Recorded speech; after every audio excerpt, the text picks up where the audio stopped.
Not for long.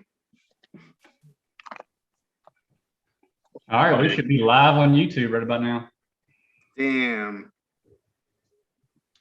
We is live. Any people come in? What about you, Zach? You able to get live over or not? Garrett's still working on it. Okay. Nothing yet because we're a little bit early. We're still a couple minutes early. Trying to pull it up on my phone. What's the legit address over there on YouTube? Is it Wilson and? Yeah, Wilson and Cars. All one word? Yes, all together. There it is. Yep. So it's got like a. I'm just trying to. Yeah, it's a delay. There's a delay. Yeah, it's got like a 30-second delay, which is not bad. Yeah. I can actually speed that up too if we wanted to, but it just makes it easier to keep up with the talk.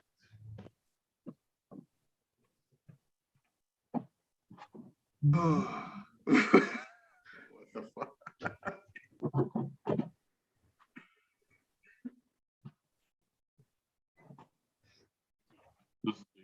How's Vegas going down there, Zach? We just got checked in to the Venetian. Ah, Venetian. Nice. Yeah.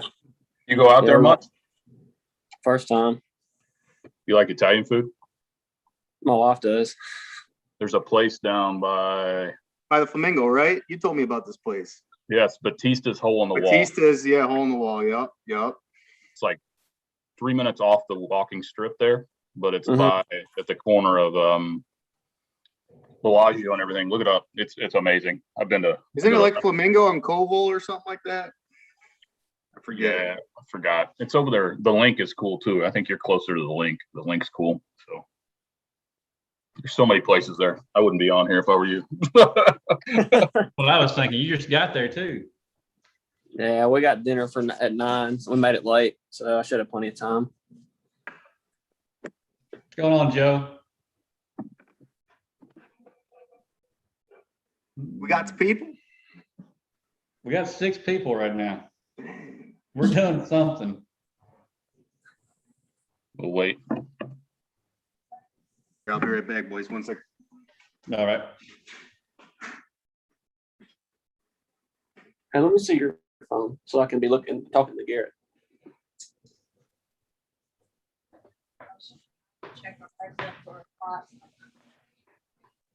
That's a nice riding lawnmower you got there. You like it, huh? Thought I'd bring it into view with everything else I got in here. Yeah. As of right now, it's the fastest thing I own. It's faster than my car right now. My stuff ain't going nowhere. I'm gonna call him. What's going on, Bo? Yeah.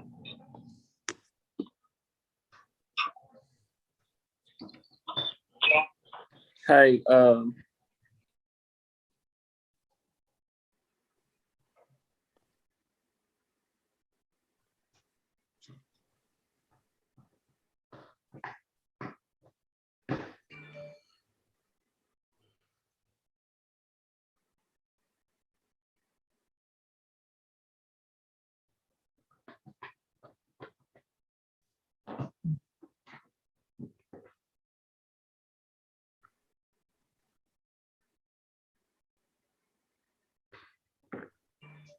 Hey, Zach, do you have anything that you're sharing?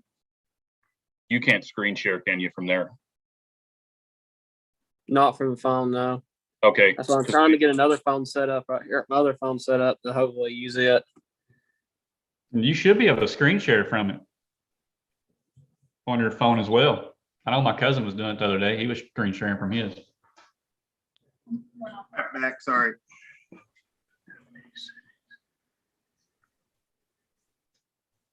How many people we got?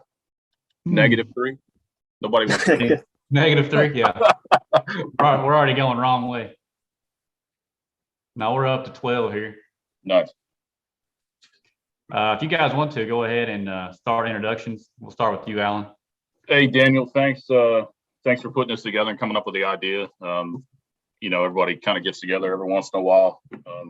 We all spew our shit on all these forums, and pages. But me, myself, I've had my Cobra since 03. It's been a Eaton RS car. I think I went in the 10s with the thing in like 2005 as a KB car. I went like low 10, 6-speed RS.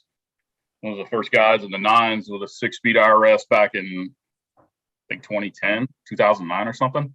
I've been up here in Alaska majority of the time, spent some time down on Panhandle of Florida down there. Pretty much done it all as far as stick shift stuff minus turbo stuff. So just got into the 8s, but I'm original owner of these cars. I kind of took a break due to some deployments and just took some time off from 11 to 15, lost a motor to a basically massive, had a stock oil pump with stock gears in it, and it took out everything in my will to even mess around anymore. So I've had my time off, but I mean, basically I've been at it since 03 with this thing. It was brand new from the dealer, 34.8, bought it up here in Alaska. But here I am, I don't know how many years later, still doing it. So just glad to have all these other guys that are still trying to press these cars and manufacturers that are supporting the parts, and that we can basically throw all this knowledge out here, because it takes time, and, you know, just get it out to the public in whatever way we can, you know, whether it's YouTube, Zoom, Facebook, you know, on all these forums. So it seems to be a lost art. So, but again, thanks Daniel for putting this together, and hope this is a pretty productive evening for everybody. Feel free to jump in too. Bryan, if you want to go ahead, go with it. Yes, sir. So my name's Bryan Crane. Been in the Cobra scene for I've had this car for about 10 years now. Mostly, you know, when I first got it, it was just a 2.2 Kenny Bell car, IRS, pump gas, just would putz around on the street, you know, do like the car show scene, hard park, all that stuff. And then about 4 years ago, started to take the car to the track more. And over the last 4 years, have been really hitting the track hard and trying to race more. Multiple different combos, multiple different Whipple supercharger combos. Currently a 3.0 crusher on the car right now. Built long block by Jordan and Modular Head Shop. 6-speed faceplated Magnum. We've been in the 8s last year, shortly after Allen did, and then this year, more recently, gone 875. So obviously looking to go faster, but we'll see what the rest of this year takes us. And no, man, Daniel, like Allen said, thank you for putting this all together. There's a lot of, you know, it's good to sit down and talk just about, you know, not brand X versus brand Y, who's better than who, or who we think is better than who, but actually just go about talking about some technical things that, you know, we've experienced, you know, all four of us have experienced throughout the years, and try to help others who may not know. So I think that this is going to be good. Yeah. Zach, go with it, bud. Yeah, my name's Zach Yasko. Thanks again, Daniel, for inviting me, because I'm kind of the new guy from the block. I got my car in 2016. I kind of been doing cars probably since like 12, 13. When I was in high school, I had a push rod car, 95. I started with it, worked on it. I worked on my buddy's cars. And, you know, since I was a kid, I've always wanted a Terminator car. So I bought mine in 2016, bone stock, second owner of the car. And I was like, I ain't gonna mess with this thing. I'm just gonna cruise it, whatever. And then I started playing with it. I started modding it. And one thing after another, it went from a Porter Eaton car, it run high 10s, ran like a 1090. And then we put the Whipple on there, and I worked that out, and we ran 9s with IRS. And then now we put solid in it, and I was able to run 949, basically the stock, fastest stock motor car with blower, micro record, whatever. It's fun. We love our micro records, man. Yeah, everybody does. But yeah, I basically play with other people's cars full time. I do 7904 cars, a lot of Cody stuff here lately. That's where I've gained a lot of my knowledge, and from other guys too. I've learned a lot from people who helped me in the industry. I guess that's why I know so much in such a short time. I wouldn't say I know a lot too much, but I always like to learn more. But I try to help other people as well, because it seems like, I don't know, sometimes people don't want to divulge secrets or whatever, when really I just feel like we should help everybody get better. Exactly. Feel the same exact way. I can't believe Bryan didn't bring up his fucking 8. You know, he said everything else. He didn't bring up his 8. Yeah, I did. You did now. I did. Did you? Yeah. I didn't hear you. It's all good. I guess we're going to start out with the ECU limitations. I know Alan had some issues with the car shutting off. Alan, if you want to bring that video up. Yeah, you just want to basically go over what we're going to cover tonight first. That way, kind of people Yeah, know we can, which way we're going with the first topic. Throughout. That way, if it doesn't concern them, they can tune out. Yeah. Well, we'll start out with the ECU limitations, and then we'll head on over to intercooler systems, and then we're going to talk about cranks if you need a support system or anything like that, and then we'll switch on over to general maintenance week in and week out from race to race, and then we'll cover basic stuff on fuel system. So. All right, I'm going to start here. Zach's got some opinions on this stuff. I know he's got some tweaks, and he can chime in whenever he wants to. But it's a well-known issue with these cars. You get them up around 71, 72. I've heard some cars doing 73. Then weird stuff starts happening at weird times, and you can remove the rev limiter, and it will not go any higher. I pulled the rev limiter off my car last year. If you've done all these calculators, you can see them from Wallace Racing. My car went 160.18. That's like 7145 on the calculation chart. So it actually shut down before the traps, and it came back on. So I've got a video here. I'm going to screen share it here. And like I said, there's a lot of opinions on this stuff. There's a lot of stuff you can do in the computer. I'm not a tuner. I know Zach has played with it, and I hopefully touches on it. Obviously, I'm moving to Holly's this year, so this is not going to be a concern of mine. So let me fire this up here and make sure I got everything going here. So basically, most of the stuff we're covering tonight. Can you guys see this? Yeah. Yeah, I got you. So this is this pass here, and I'll go full screen. This pass here was a 907 at 160. And as this car is going through the traps, you'll just hear it shut off, and I keep my foot in it and it comes back to life. So I'm going to play this.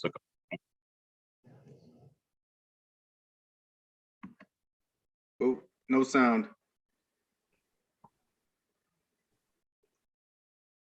We ain't got no sound there, Alan. Can you? All right, hold on. Let me go back here and fix it here. Get the old rook over here. It should work now. You hear it? Do you hear that? Yeah, we heard it. For a second. Okay. Yeah. So I'll go back over this again for the people who didn't hear it. This is basically, it was a 9.0 pass at 160. Calculators say 7145. Probably 1,175 feet. Car shut off. I kept my foot in it. You'll hear it come back to life. It's like a big stumble. This is one of the issues I ran into, and one of the reasons I'm going standalone this year.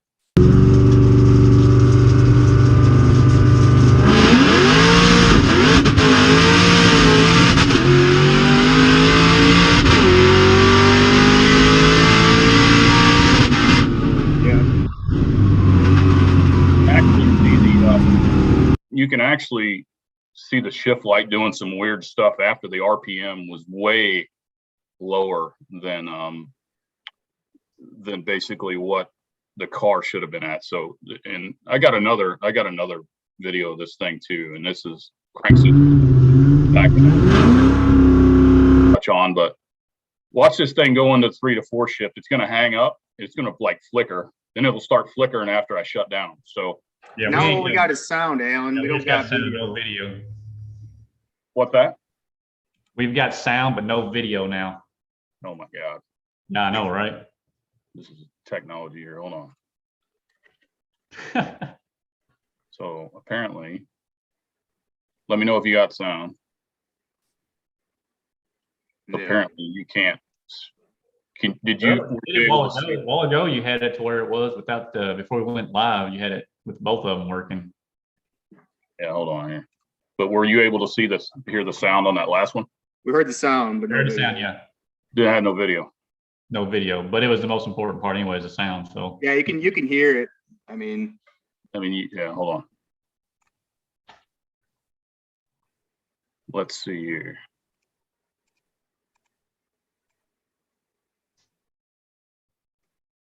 Let me know if you can hear this. you can We hear got it. sound there. Can you hear it and see it? Just We- hear it. Hear it.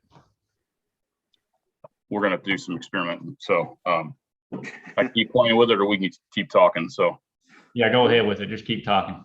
Yeah.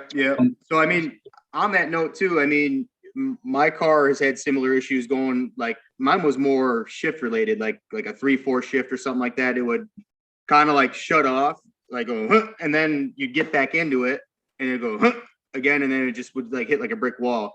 My car did it. Dan Watt's car did the same exact thing. And Joe Sopolaga, who everybody knows, real fast TVS auto car, his car, did the same. He did the same thing Allen did. He took the rev limiter way out into outer space and was on a real nice pass. And then, right before the stripe, it just nosed over, just dead. So, I mean, multiple tuners, multiple cars, having similar problems. So, Is it all the same RPM too with everybody, or are they all different? well, in my particular case, mine would be on a gear drop. So it'd be like after I'd shift, it'd go, and then it would just die. Where Joe's and Allen's per se, they're going up north of 7,000 RPMs and just completely cutting off and shutting off. yeah, it's like somebody turns the key off, then they turn it right back on. Whenever the computer gets to a happy point again and it can sync back up, it's like somebody turns the key back on. And I've had some really, sounds like it's just losing the trigger. So is it a processor issue? Is that something? It's processing speed. Is what it is. The actual Yeah. processing speed. The ECU runs out of processing speed. That's why you try to turn off as many monitors as you can, because the more monitors you turn off, the more processing speed you can pick up to gain little tidbits here and there of RPM. Right. So usually cars that are like fully emissions deleted and stuff like that, you can get a little bit further than cars that have EGR, EVAP, and all that crap on them. Right. yeah, and mine seemed to be angered. So if you got into the rev limiter on a 1 to 2 shift, it just added to it. And that's something else I experienced the past 2 years was, I think about them, Brian, and you probably too, Zach, I had those massive shutoffs, like 2 to 3 shifts, blowing the bypass valve out of the blower. And I think that was the same issue kind of hidden. So, but at some point, and if you're looking to go way up high and consistently shift the car at 7,000 plus RPM, you're going to run into a limit. And there's some people who claim that have a mystery sauce. Had one of the best, tuners that I consider, Eric Brooks we tried for a while with my car and very unsuccessful. So, I mean, it runs good all the way up to 7, but you go past there, then it starts getting wild. So Yeah. unpredictable. Like it, and as my car went out through the day, the longer, say past 6 or 7, that's when all the issues started popping up. So Right. Now, for guys that just want to hit the dyno and cruise the street and go to the car shows, I mean, don't be scared thinking you gotta go get a standalone ECU. You'll probably be just fine. But for guys that are really trying to push it, especially exceed that RPM of 7,000 and above, I mean, it's definitely something just to keep in the back of your head and consider down the road, from our opinion. yeah, we're not telling you to go out and run a buy standalone Terminator X or MS3 or whatever your flavor is. I mean, my car ran 9.0s and went 890s one pass last year, and I was on a stock computer, and I've been vocal to it to Brian. Like, if I didn't have these issues, I'd be hard pressed to go standalone. Right. Just put the capabilities of having all that data at your fingertips and being able to make those changes. It's pretty priceless. So Right. But, Now, yeah. Zach, you got a lot of experience with the stock stuff. What other types of tips or tricks that you found that have worked well for you? Well, a lot of them are kind of finicky to EMI interference, which everybody knows about that, especially the Holly stuff, because they're finicky too. Radio interference, people who have sound systems in their cars and all kinds of crap like that, alternators that are real noisy, external regulated units mainly. I like to use, it's cheap. I haven't like quote unquote guaranteed this works and then this doesn't work, but I like to shield my cam sensor wiring, my crank sensor wiring, and actually the radio antenna wiring that runs through, because it actually runs right by the ECM. Everybody knows that. Try to keep that EMI interference away from jumbling the crank and cam sensor, since they're basically a self-generated powered sensor, unlike the better Hall effect style. That's why the Holly stuff's so much better, because you can run a Hall effect style and it's such a stronger more accurate signal. Right. Is that what you guys are running? Is all Haltech style sensors on your Holly, or you run the factory stuff? Factory actually, but I just fired mine up with a factory one. So yeah. Now, is there a way to speed up the processing at all on the stock ECU? I remember vaguely, I think back 2005, Harold Horton and Steve Bowling, I think, was talking about this, that there was a way you could actually go into the SCT and actually change the speed of the processor. Is there a way to do that, or do you know? Not that I'm aware of. The best thing you can do is voltage to the processor, and turn off as many monitors you can to gain processing speed. So has any of y'all tried like 16-volt system or anything like that with the factory ECU? Would that help anything or no? Yeah, I No. haven't had a chance to do that, Yeah. but I mean, I know most of these alternators are turned up. I mean, on my logs, I see 14.7 the whole pass. So I mean, that's pretty solid, you know, in my opinion. that's really good. So outside the RPM problem, what else is there? Is there anything else really that's a big deal with stock ECU besides having to deal with the XCal? Well, I mean, like for instance, with the Holly stuff, it just as far as simplicity of making changes. So for instance, like once you go online, and I know a lot of the other standalone companies do the same thing or have similar features, but you make a change, it's instant. Mm-hmm. Also, the amount of parameters that you can log is tenfold over the stock stuff, and then having it run off of target air fuel ratio and running speed density, in my opinion, is safer. You have correction. It's got correction factors. If it sees that air fuel is trying to run away, it'll try and correct it to a whatever you have at set point, plus or minus whatever percentage. It's a lot to not worry about, in my opinion. I think that you set these safeties, you set these parameters, and it makes it easier going down the track and not have to worry about something going haywire. So just from my side. So have y'all ever had any issues with the mass air meter or anything like that on the stock ECU where maybe you might peg it? We pegged mine probably about a year before I switched to a standalone, and we ended up putting a Mafia on it. It was a GT500 slot style math in the crusher inlet with a Mafia set at 2. And Can you explain what a Mafia is so people that don't know? It's kind of like a range extender. It allows the math to extend the range for more counts. It'll read more. It does take, you can't just plug it in. It does take a tune change once you plug it in because it changes some of the variables. But Zach might be able to touch on that a little bit more. I don't really have much experience tuning stock ECU stuff. Lydio at Alternative Auto Performance, he tuned all my stock stuff.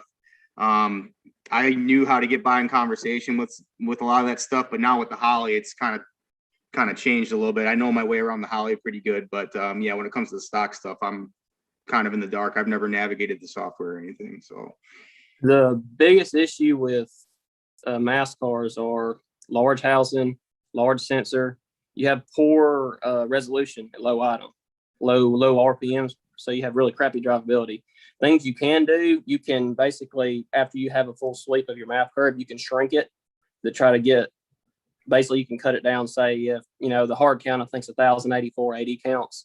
And say you have a big sensor and a big tube and you're using 784 80 counts of your 1,084. Well, you can actually shrink the meter to get a little bit better resolution on the curve down low so the car will drive better. But it still won't drive as good as a speed density car down low. That's why a lot of people complain, I got some big cams in my car and it drives like shit. It's got low, it's got real low air velocity in the mass meter and it has poor signal. Or I have a MAF in the fender and it's getting a bunch of, air wash from the inner fender well and it drives like crap. Those are things you got to tune around sometimes. You really can't tune around the poor MAF signal. yeah. That's one of the issues with MAF cars that people always complain about. Oh, it drives like crap and my tuner can't tune. And really you have a fluctuation of 50 80 counts at idle because you have a crappy MAF signal.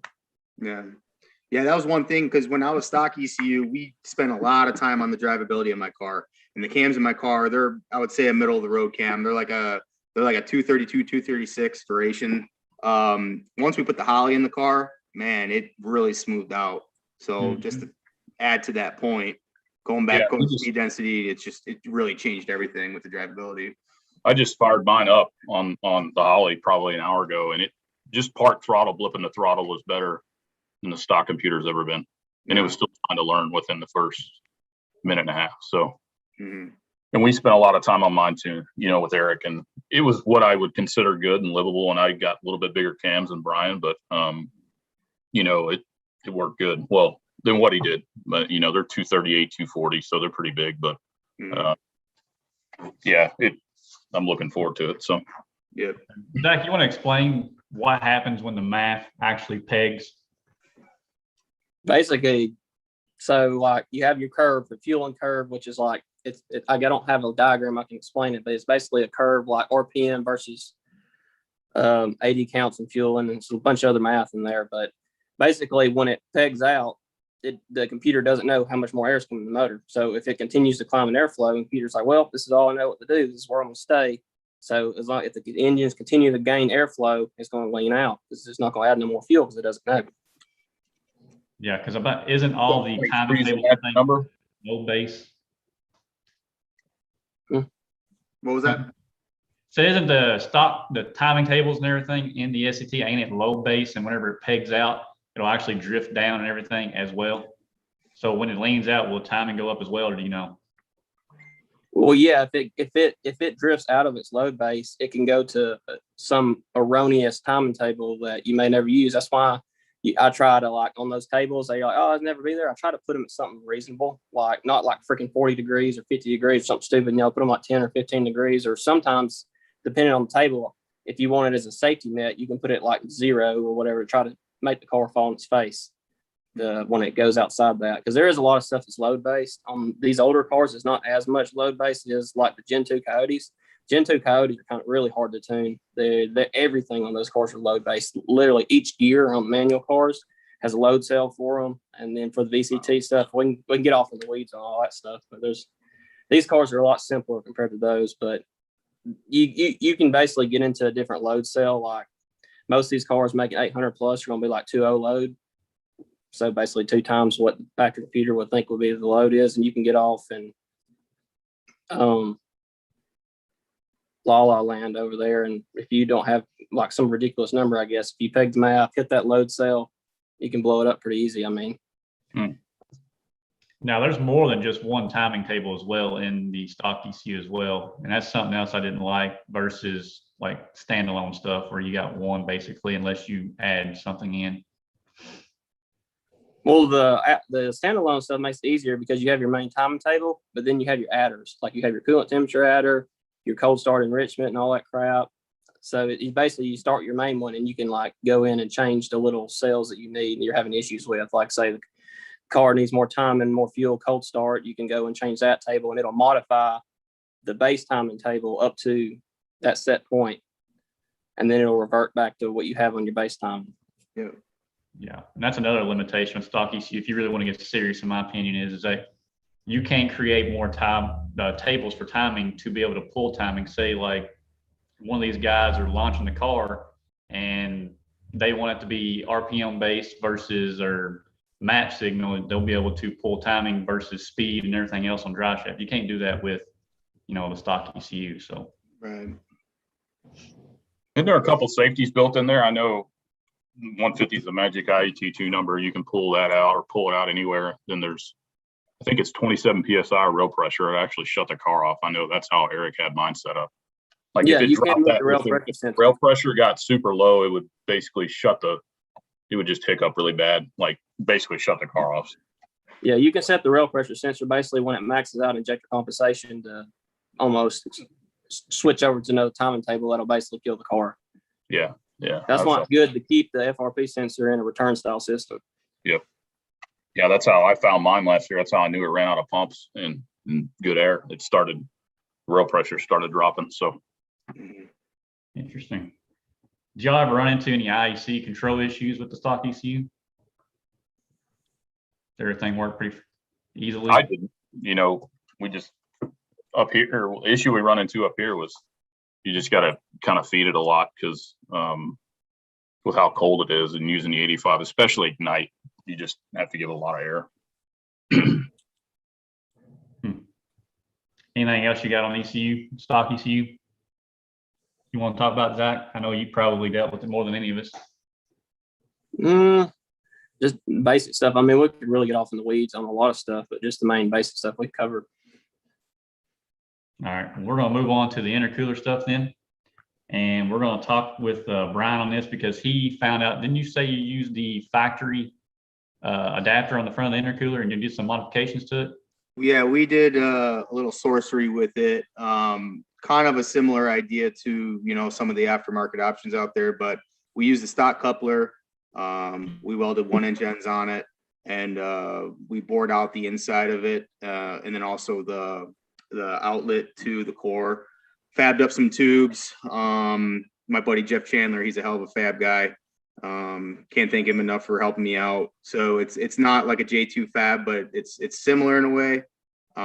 We run 1-inch lines, you know, through the cab of the car under the carpet, no kinks, no bends. Rule 2000 feet in an EMP, and it's got the Half Moon 7-gallon PNR tank.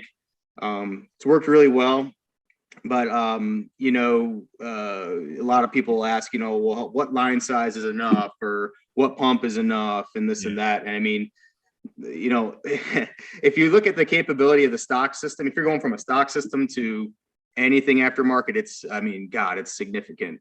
So I guess it depends on, you know, how far you want to take the car. You know, since we're on the topic of really pushing these cars super hard, we're trying to go, we're not trying to leave anything on the table. You know, I think every single one of us would recommend, you know, going with a 1-inch line setup of some way, shape, or form, and trying to get as much pump through it. You want to get rid of that laminar flow and you want to get all the turbulent flow that you can.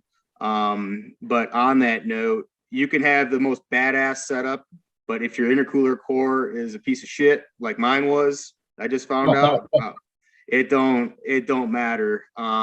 So basically, yeah, I mean, similar, you know, basically the setup I just described, only the core itself was completely screwed. I can try sharing my screen. I posted this on my Facebook and my Instagram, so some of y'all watching may have seen this, but I'll go ahead and try to share something here. Hold on one second. Let me pull up the pictures. One second.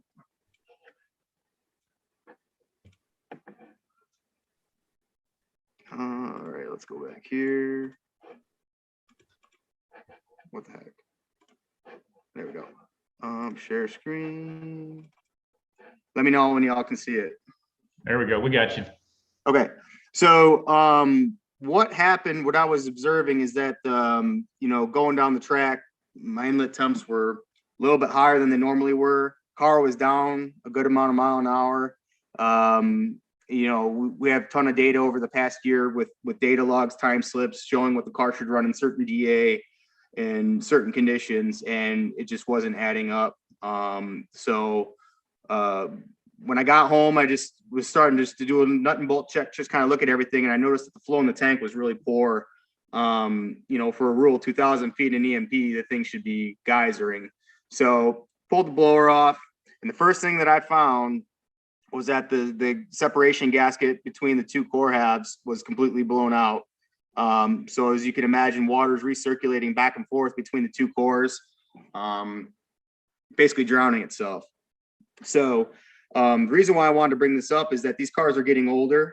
These cores out there are getting older. A lot of people out there probably maintain their car or their intercooler cores as much as I do, which is zero, none, just drive it, send it.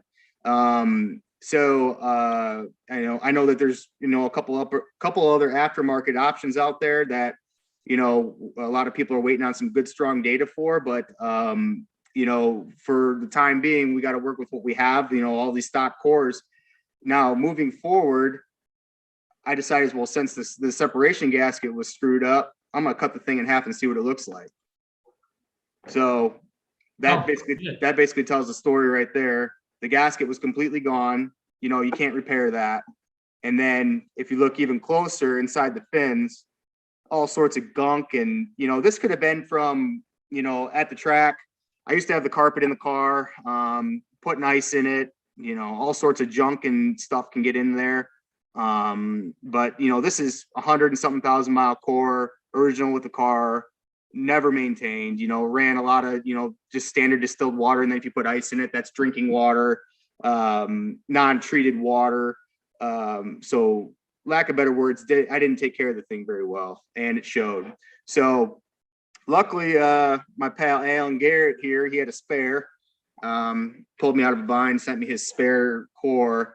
And how I found this out was I ended up getting a flow meter and placed it in multiple spots in the intercooler system. So, after the pump, before the heat exchanger, after the heat exchanger, before and after the intercooler, and then after, right before the tank at the return. So was getting a piss poor 4 gallons per minute, basically. Stock for reference is like 1 to 2. So still better than stock, but not nowhere near what a rule feed and EMP should be. So all I did was bypass the intercooler core, and bam, it picked up to 16.5 gallons per minute, which indicated that there was a restriction in there. Something wasn't right. So then that's when I opted to cut into the core and found all that. And then with Allen's core that he had sent me, we put everything back together, and we're up to 11.1. And we're going through the traps now at, when it went 875 in Maryland, it was going through at 89 degrees. And then in Bristol last weekend, it was going through, the air was kind of warm. It was going through anywhere between 110 and 120. We circulate ice in between rounds. And this past weekend, we didn't do that till the last pass. So, temp was starting to go up as the car got hotter and more heat soaked, but we were anywhere between 110 and 120. But, with a routine cool down and everything, anywhere between 90 and 110 on a given day with the setup. And that's doing pretty good. And Allen, you have a ton of experience with the j2fab stuff, and you see similar temps. See really good temps with yours. Yeah, I've seen one, and it's varied. I've tested it without the actual heat exchanger and seen as low as 91, I think, with 1 bag of ice. But I don't run 2 bags of ice anymore. I might run a half a bagged up bag of ice, no matter what, and it is deadly consistent in anything from 80-degree weather, which is, I guess I'd say rare that I would run in up here. Our average weather we run in is 65 to 70, except this time of year it's 55 or 60. So my average track day is, probably 750 to 1500 foot of DA, but I always see 105 to 115, no more. It doesn't matter. And, with 1 bag of ice, I don't slam it full anymore. So, but I kind of have the same setup. I got an old school 5-gallon chiseled performance steel before guys started making tanks. I got a Rule 2000 feeding the EMP. Then I have 1-inch lines. I think it's siliconeintakes.com. They got some really good 1-inch hose that's really flexible. It's not the typical radiator hose style junk. But same setup. I've experimented with the heat exchanger and without, and I just leave it in now. Save some weight, but if you're a street car guy and you're looking for 25 pounds off the nose of the car, I mean, that's probably not the place to take it as a heat exchanger, because you're going to need it to drive it around. But I can't talk enough about good lines, smooth transitions. This is another one. I actually pulled this from the garage. This is from Pegasus Racing. I got those. These are true 1-inch ID transitions. So a lot of guys will go to the hardware store when they're splicing lines, whether it's 3/4, 1-inch, whatever you get your hands on, and they'll buy these cheap brass fittings. And if you actually put a caliper on them, they end up being a 3/4 fitting will be 1/2 inch at best, or a 1-inch fitting will be not even 3/4 most of the time. So I should have brought it up here. I kind of run the same deal. I run my stuff inside and I transition up through the passenger footwell. Running a smooth 90 from Pegasus Racing also, that has a really, smooth bend. There's no 90 in this deal, and it maintains the 1-inch ID all the way through. So when you're making those hard turns, just make sure, especially on the feed side's a big one with the stock intercooler. Just make sure you have all that stuff, because it ends up, making making a difference once you start flow checking this stuff at the return in the trunk. So more flows, the better. I mean, a lot of people argue that more flow is not better. Every time I've increased the flow, the IET2s drop, and it's up for argument. Like, is 130 degrees IET better than 105, or at what point do the gains diminish? But I don't think anybody will argue that having low IET2s is a bad thing, whether it's on a 90-degree day or a 55-degree day. So now, Zach, what do you go through it on yours? Because I forgive me, I can't recall all the details on your setup. Mine's probably the more mild setup because I have 3/4 lines. I have a DC 150 from Davis Craig. I run a booster pump on it at 18 volts. This makes it significantly pump a lot better because that particular pump, on paper it flows really good, but when you put a lot of head pressure on it, the flow drastically drops off. So when you put the booster pump on there, it kind of helps pump it back up to where it's supposed to be. But I have that pump 3/4 lines.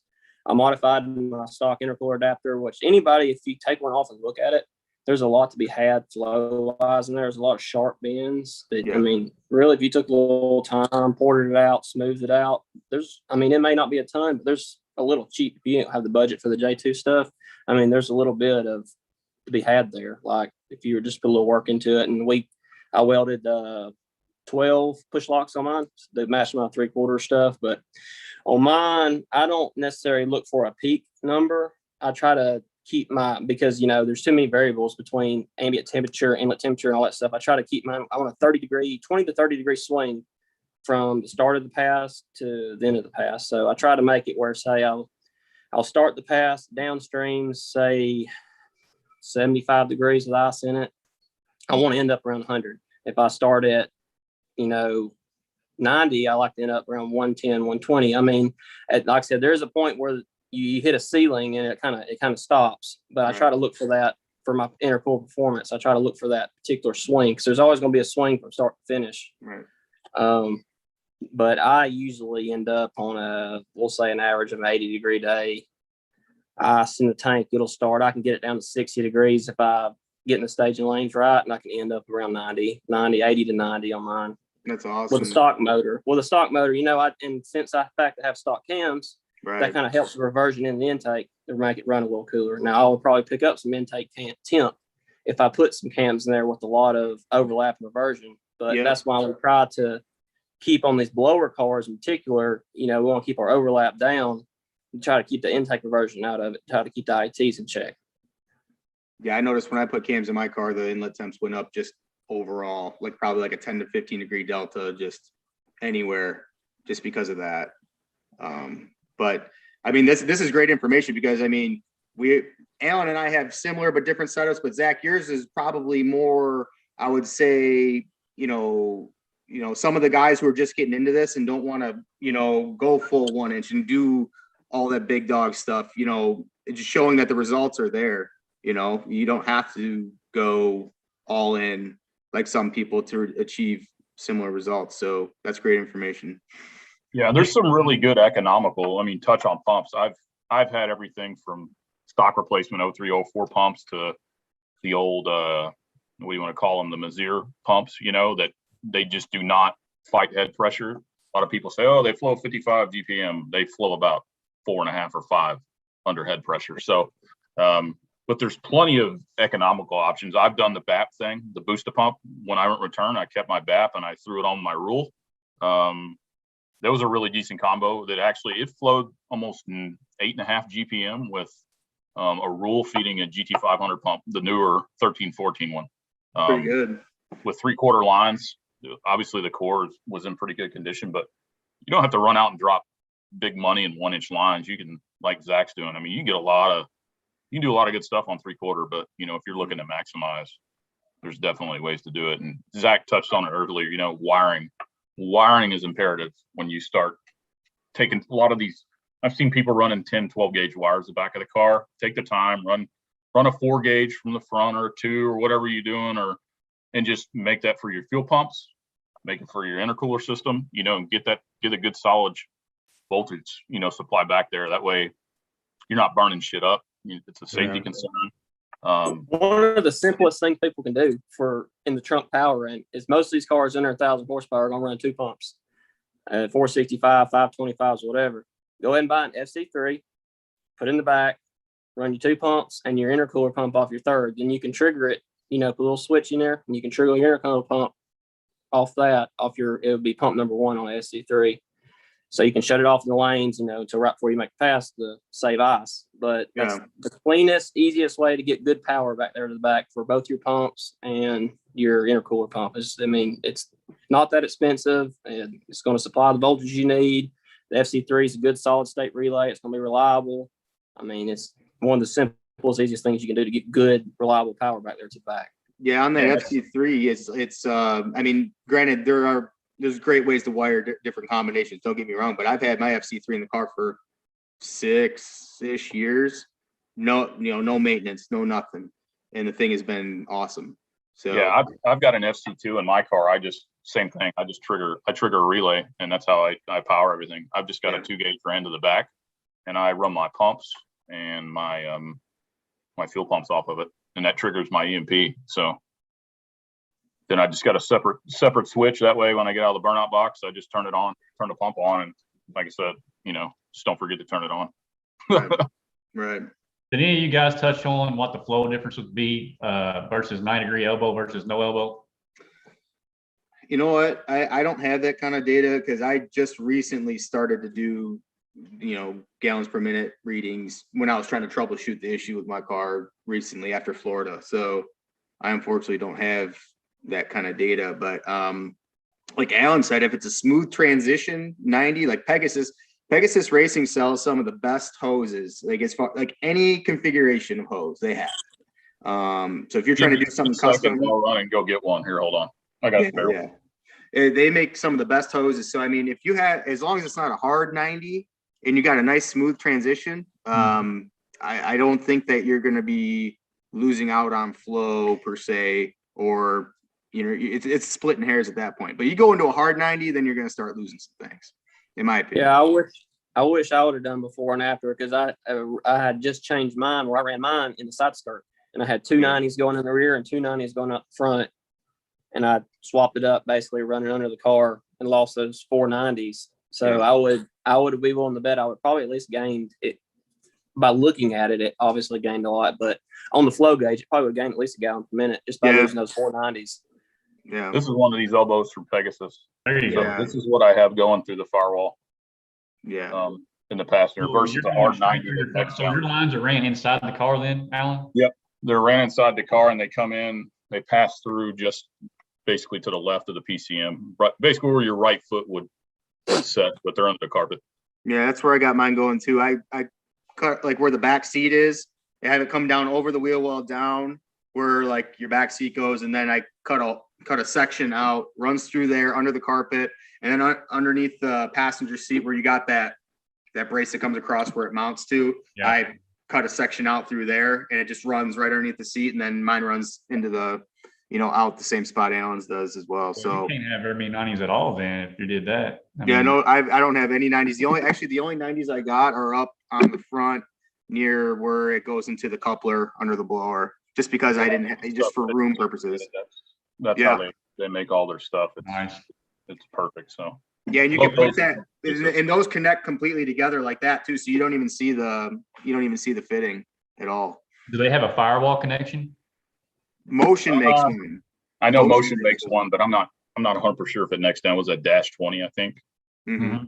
Yeah. Once I completed everything, like the week after I completed all my changes, I saw Motion made that. I'm like, well, that sucks. Yeah, I just seen it the other day too. So Zach, you got everything ran under the car, right?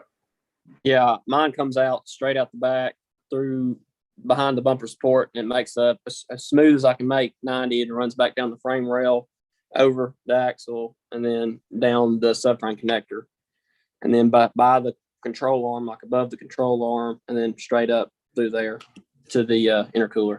So is it all one hose then? Did you not have to put any fittings in between that going under the car? So basically the feed line that goes from the pump to the inlet of the intercooler is one hose on its own. Mm-hmm. And then there's one hose that runs from the outlet of the intercooler to the heat exchanger, and then one hose from the heat exchanger to the return. So there's basically 3 hoses in the system, but none of them are connected anywhere. Gotcha. James also said that the EMP pump is the exact same nowadays, that they all come with the same programming, just in case you guys want to know. Okay. Yeah, it's good to know. I know they kicked a batch out or something that weren't reprogrammed, so it's good to know that they're all badass pumps now.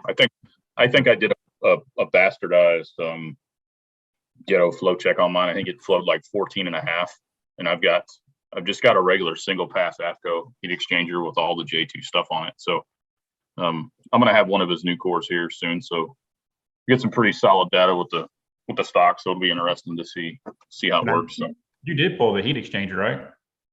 On your car? My car? Yeah. Then you pull I had it out, but I put it back in. Okay. I just didn't warrant the gains. I got a MAF Racing front bar in there with a stock heat exchanger now. Yeah, I think I remember being at a race with Dan Watts last summer. It was like 95 degrees. DA was pushing 4,000. It was retarded. And he has his heat exchanger and everything's basically same setup as Allen, only doesn't have a rule feeding the EMP, but just a standard EMP. And he went through the traps at like 106 with ice in it. On that I mean, a lot of people don't believe me, but I have ran my car a lot off the ice and only seen probably 7 to 8, maybe 10 degrees more. I don't need ice, especially in 7-degree weather.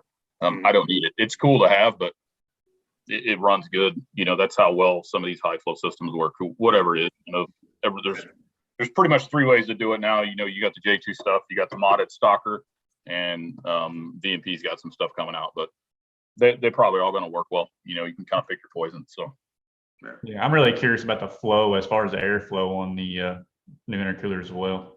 Mm-hmm. Yeah. That's really the only thing I'm looking for at this point. Go ahead, Zach. My bad. No, you good. I wasn't saying it.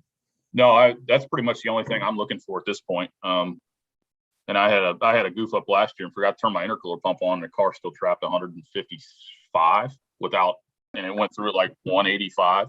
But I run C85, so thank God Eric had the tune set up. I think it pulled like 8 degrees out of it, and it still went 155 with no intercooler pump. But that's how stupid you can get, But like I said, I think there's a point of diminishing returns, and what that is, I can't say. But I'll always have some ice in my car at the track, but like I don't depend on it. Like I can't run my car if I don't have ice, which is good. So right, yeah. Yeah, last year at NMRA, I got up to 190 IETs. The core was stopped up. We put a bunch of vinegar in it and cleaned it out. It picked up, but it still ain't right. Yeah. Have you guys ever had any issues with it losing prime or anything like that on y'all's pumps when you launch? No. I did. Go ahead. I did on the Davis Craig when I had the PNR square tank, and I had to mount the pump on the front. So I had to run it basically 100% full, or it would lose prime when it sloshed the back. Now, since I run the smaller 5-gallon where the pump's mounted actually in the rear, it alleviated that issue. Yeah. I got the tall 7-gallon Half Moon, and I've never had that issue with mine. So I caught mine last year, losing prime, but it was from a lack of water. So I drained, and Bryan could probably, if you've got a rule in your tank, you can drain them down far enough. And what happened was the ice had displaced so much water that when you launched the car, it sloshed to the back. And it basically, until the car calmed down like mid-track, then the IT2 started dropping again, dropping like a rock. But 1 through 3, they were probably 145, 150. And by the end of the pass, they were back down to 120, 115. Yeah. So then that's kind of why I've went to running just, half a bag to 1 bag of ice now. I don't even want to mess with it anymore. I guess I could probably re-engineer stuff and, flip the tank around and make it feed different, but it works for me. Yeah. There got anything else to add to that? I'm looking at the time. Yeah, I got something. Yeah, we got to get rolling. I'm sitting there too. I was like, good Lord, we're already freaking almost an hour now. But make sure you put antifreeze in your shit in the winter. Yes. Hey, Tanner, where's Tanner at? He just went through that. And the reason I say that, I live up here in Alaska, so if you lose power, your garage is freezing. So just plus it helps against corrosion. A lot of people, even down south, that let their car sit with tap water in it, they're going to be in for an ugly surprise in the spring when they fire their stuff up, and they basically the tank is going to look like a fucking mud pond. So Yeah, let the iron build up in it. That's what happened to mine. Iron. I left water and iron built up in the core. All right, guys, we're going to head over to the crank support deal and what's your guys' thoughts on that? And is there really an issue with the crank snout on these blower cars? I know Alan's got some pictures of that one. Got some scary pictures. I think the snouts are definitely an issue. I'm going to share this here. This guy here, this is a crank that I snapped on a 2 to 3 shift. Everybody see this? Oh yeah. So this So is you broke the snout and the stud stayed in it? So the stud stayed in, it bent the stud. You can kind of see the stud that was bent. But this happened on a high mileage crank. How many passes it had? It did have a stock balancer on it. I think that was a leading contributor. I was big back into spec 5s also, which is a very hard hitting clutch for anybody that's ever drove one. It's a on off switch. So there's no leniency, but I mean, you can see where this thing torn. So what I want to get into is though, and I think I was sharing this earlier, and we can go back. So I have a video of this car after it shut off, and obviously you're not going to see the sound, but look at the crank. Oh shit. Yeah. That ain't good. The beauty of this whole situation is you torque that stud at 180 foot-pounds. That's what I do mine at. I know some guys torque them a little bit less, but when I tried to take that stud off, the nut off, the balancer fell off. So it kept that whole package sandwiched together. And if you've been inside one of these motors and the snout comes off, I know Marty's had it happen to him. I had it happen to me. You're looking at a lot of piston to valve contact. You're looking at everything. All hell will break loose. It'll break chains. I've seen cars actually shatter the oil pump if they've had stock oil pumps. So you're pretty much starting from scratch if you have a massive failure on this level. So, but the beauty of this is, and I'll go back here, it kept all this together. It kept the balancer together. It kept the motor in time. The only reason this thing shut off was that it had bent this stud and it was chewing away at the crank sensor. That's the only reason the thing shut off. And it was still running rough, but I'm a believer in the stud, basically as a preventative tool. Obviously, as you can see, you can still break them. The crank support deals, I don't think they're a bad thing. I think paired with a stud and a crank support, it's a no-brainer, especially if you're going to be one of these blower guys out here getting wild. But actually, I'll stop see if I get any more pictures. That's an up close one. So why do you think the balancer is what the issue was? I don't think it was the balancer. I just think the stock balancer, anybody's seen them, the bushings wear out. They're getting old and brittle. A lot of harmonics. Yeah, a lot of harmonics. Like, anytime you can soften the blow on these snouts with clutches, balancers, just good high quality components, engine balancing, all that stuff, that all, especially with a stick car, it's gonna add up in the long run to some longevity. And when the shit does hit the fan, you're gonna be able to this was a crank. I put bearings in this motor and got a new studded crank, and 200 passes later, I'm pretty good on it. So this is what one of these studs looks like. This will anchor in the #1 main. Is that the one Ed Strader came up with? Is he the one is that what you copied? Yeah. So, I mean, there's obviously there's multiple people who do this. There's kind of a couple different designs out there with people, but this kind of surfaced in 2010 or 2011, and I can actually pull this up here. I've got some of these linked here, and you can go in and Google all this stuff. But if you still see the screen, right? Yeah, yeah. So, I mean, it's got all the, basically, this is where this stuff started, and this was in 2011. Yeah. Shout out modularforwards.com. If you guys want to go over and check that out, you can get all this information. And all this is a massive thread. I mean, and a lot of these guys, this kind of came back out when the 4-liter Whipples come out. You have people like, Jay Conant, Harold Horton that were putting these cars through hell, going 830s. And this is stuff they did back in a while. And these were all studded cranks, studded stock cranks that they were using. I think one of them might have had a billet crank, but I know one of them was at least, studded. But it's got multiple, drawings and schematics on here, how deep you can go and all that other stuff. And get the part number on there as well, don't it? Yeah, so this is another one, a good link over here on their website. It's called it's an ARP mod motor fastener listing. Oh yeah. It's got everything, torque values, and these are subject to, obviously this is a highly contested deal with its head studs, but rods and mains and all this stuff. But this is a good place to start if you're looking to get some of this hardware for your motor, whether it's all that other stuff, cam bolts, studs and all that other stuff. So but bottom line, if you have a crank out of a motor, I don't know why you wouldn't stud it. That's just my opinion. So yeah, and just is yours studded as well?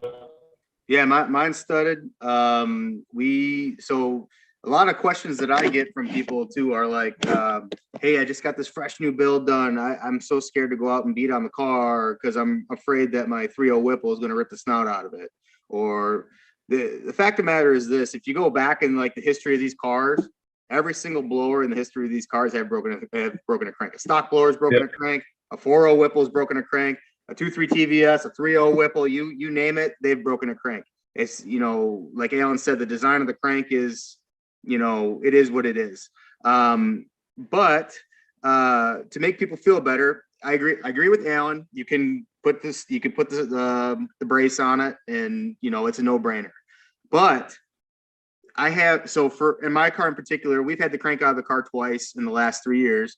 It's been magnifluxed, it's been inspected for cracks, it's been, all that stuff. We have over 350 passes on this crank, and it looks really, really good. So am I playing with fire? Some may say yes, some may say no. Am I going to put a support on it down the line? Probably, but just know that you're not going to go out there first pass or first pull down the street and rip the snout out of it.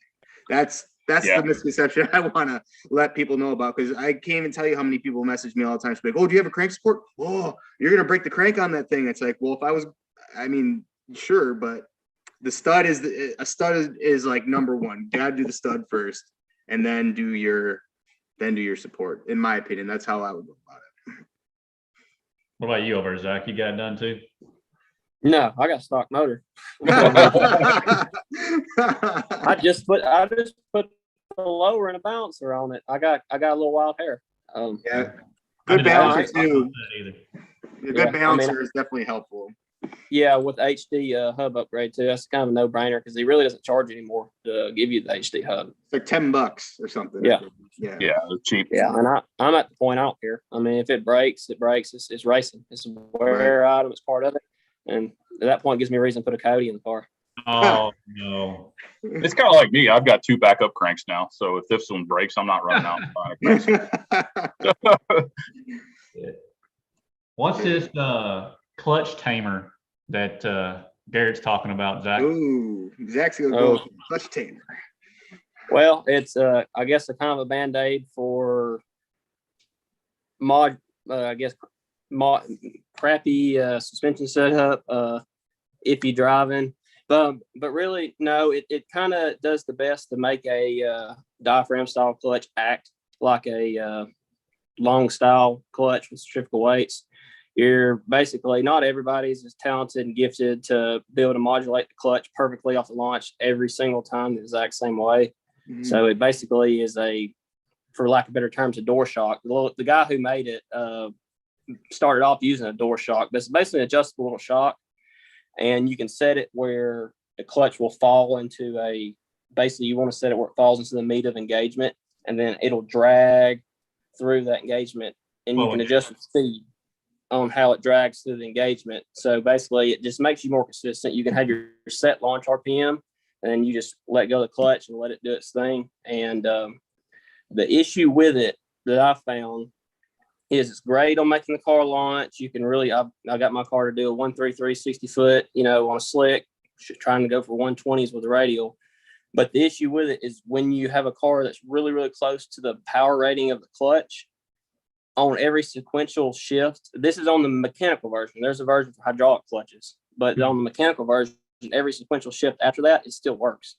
It doesn't, how it's set up, it's activates. So what I've been having issues with mine is no matter how I adjust it, how high I bring the launch RPM up, it's still blowing through the clutch on the shifts. If I try to no lift the car or shift it fast, it'll flare. You can hear it on a lot of the videos.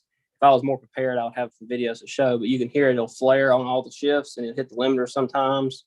And you just really have to grain it to the gear. So I'm not quite ready to go to an adjustable clutch yet because I just did the cage on the car.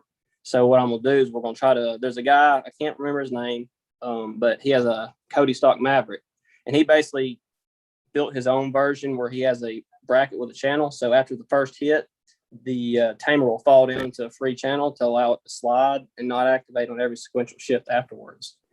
But I mean, anybody who, well, also another disclaimer I would say is that it does tear up the clutch. I mean, it's not easy on the clutch. It's hard on the clutch, but on these stick cars, people won't thinking they're going to have a 800 horsepower car with an RXT 1200 or an RXT, and damn clutch is going to live for freaking 3 years racing it. It's not. I mean, really, I'll be happy getting a year out of the clutch. I mean, it's a wear item, just like brake pads. But it's really hard on the clutch. But anybody who doesn't want to spend the money on a full adjustable clutch and do all that stuff, and they want to go racing, and they just can't get that balance of getting the suspension right, getting the slip in the clutch right, it's really a good option to help make the car go fast. And it's easier on drivetrain parts too, because a lot of people tear stuff up when they have a good track and they just dump the clutch to full lockup, and all that shock throughout the system, tears up rear end, drive shafts, transmissions, and it's hard on the crank. Just like we're talking about the cranks. Instant shocks like that, different rotational is hard on a lot of parts, and it helps cushion a lot of that stuff. Kind of, like I said, not as good as a full adjustable clutch, but it's kind of the best median what you can do for in between. Yeah. And it would probably help save the crank. I know a lot of you guys went to the slipper clutch. Now, the snout, if it's slipping like that, do you think that since you're not jerking the RPMs completely down off the launch on the blower, you think that's helping to keep the snout in the car? 100%.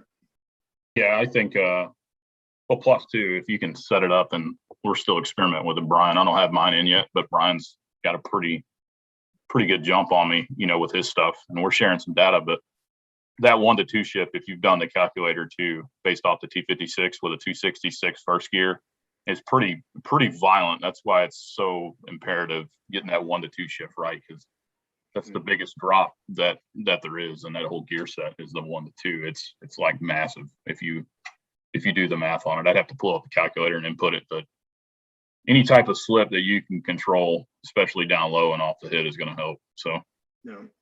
Okay. Well, we had a bunch of other stuff to talk about, guys, but man, we're already over an hour, and I don't want to hold Zach up anymore. He's got things to do down there in Vegas. So, Yeah. any of you guys over here have any questions? Want to ask these guys real quick? We got about 25 on over here. Are y'all streaming on Facebook over here, Zach? Unless Garrett has, I don't know. He may be. He might post up something about Facebook. I don't know. We're going to do another one of these. We could talk Yeah. for like days and days on stuff. I didn't realize it was going to be, basically 2 points, and we're already at an hour. And Yeah. I would love to have all my data and be able to screen share it too, because I'm a lot easier to point. You got to figure out this audio and video together. if anybody wants to actually, if they want to look at these videos, I actually made a folder of what I was sharing or trying to share here with the YouTube stuff. Where do we go?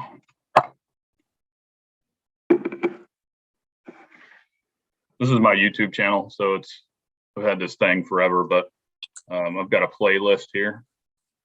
It's called O3 Corp Tech Talk EP1. So basically a couple of the topics we covered in here. It's got the video of the crank snout, this thing cutting out. I've got a violent shutdown in here.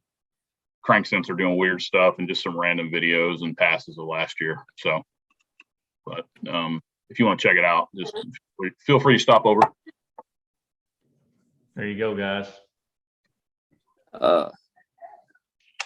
Anybody interested in that clutch tamer too, the guy's website is Granny's, like your granny's tripod.com.